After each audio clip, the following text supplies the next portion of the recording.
my mother always felt like every kid has the power and the ability to learn if you get out of their way. Right. And if you fuel it and you don't suffocate it. And my parents were sane people, and just we were blessed in that. Wow. And so that established a foundation for us to then go out in the world with this belief of I'm pretty confident and competent, because that's what our parents get. They forced us to be that way. And every time you succeed, and sometimes we rob kids of that, parents today, because we're trying to make sure kids don't fail. We're trying to avoid our hurt and our embarrassment with them failing. So we never really hand them their lives. And so they don't get those experiences. And so they miss out on those early, sort of building blocks of confidence that you need. Our parents handed that to us. That's beautiful. And so then there were the experiences that went along with it. We came into the world as good people, polite kids. We knew how to engage with teachers. That multiplies that confidence and competence, because, teaching your kid how to be socialized helps them, because better socialized kids, they get better feedback from the world. Yes. And we were always the kids that the teachers liked and loved. And so now you get a little bit of that. And then now you learn how to do that, right? And then so you just keep succeeding. And for me, one of the aha moments was actually going to Princeton, because I wasn't confident then, because I wasn't a great test taker. I was a great grade getter, but I wasn't good on SAT. So I had good grades, not great scores. So all the scores said, you don't belong at Princeton. And there were people who saw the color of my skin, and said, you're aiming too high, right? So luckily he went.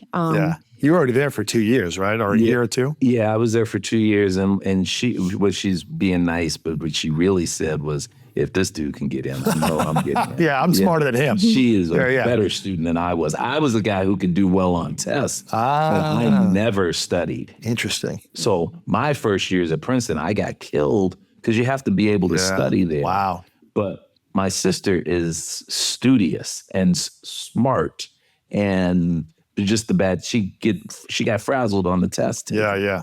And me, I was like, process of elimination. You imagine going to these schools being told that you're not ready. And that was my first insecurity of thinking, well, maybe I don't belong here.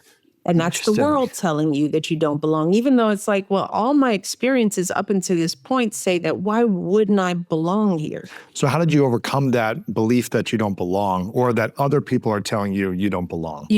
I got there and I looked around and went, oh my God. Sat in a few classes and sort of realized that affirmative action isn't just the color of your skin, but there were a lot of kids that were legacy kids. They were athletes. It was like, and then you sit in class with people, a lot of bright people, but there were a lot of people that were just, so you wonder, well, how'd you get here? Who told you you were ready, right? And then doing well in that environment. For me, it sort of, it sort of took the curtain off of this elitism. It lifted the veil.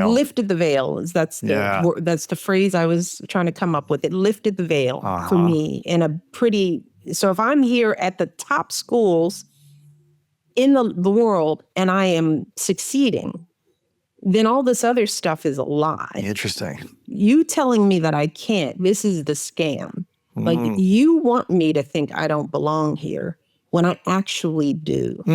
And so that was the first step of, let me trust my gut again. Let me go back to the foundation, the things that my parents were telling me that I thought maybe they just loved me, and start believing what's actually happening in the world. Let me trust my experiences. Interesting. And so I experienced my way into confidence. And the White House is just another Princeton, right? Really? And the experience was just the same. You have a lot of people saying that there's no way that this Black couple is capable of representing our country. They are not patriotic. Look at their fist bump. You know, did she really get into Princeton? Is he really from this country? You know, did he really go to Harvard? Is his, you know, it's the same kind of because we can't see past our own prejudice.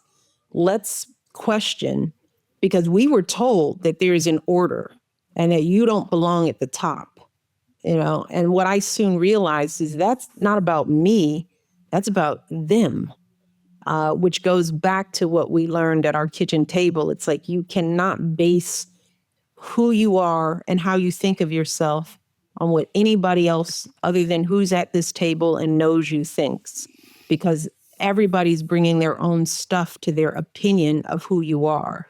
So you have to do the work and let your work speak for itself. That's fascinating, because if you're at, you know, the position you were in for 8 years during that time, how are you able to keep the core nucleus of your closest friends and family to just only focus on what they think of you rather than what the world thinks of you, both at the extreme high and others extreme critical? Like, how did you not own your own hype of half the world or whatever, or most of the world, and then the extreme criticism? It's like you can't listen to either. Interesting. Right? And so that's not to say that I didn't look at any press. You know, especially when you're campaigning, you can't help but know what things are. But what I learned was that I have to filter it.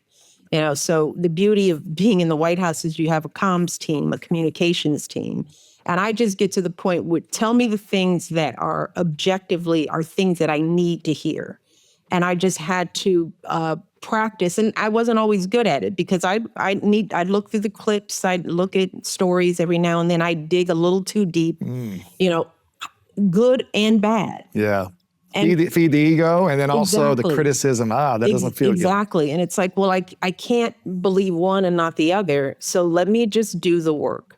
So I tried to develop a habit of getting my information, not firsthand, but thirdhand. So my comms director, tell me in this meeting what I need to know, what I need to be paying attention to. If there's an article or something about the girls or something that I need to know in preparation for this speech, give me that information.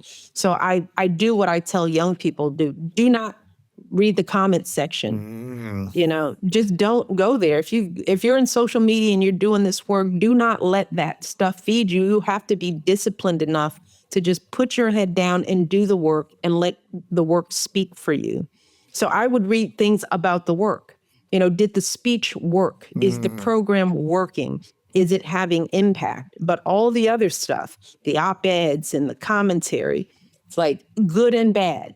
I can't take it in because it would cloud the work. Thank you for watching this video. If you want more inspiring clips like this, make sure to click right here to subscribe and click right here to watch that next video that is specific to support you in your life.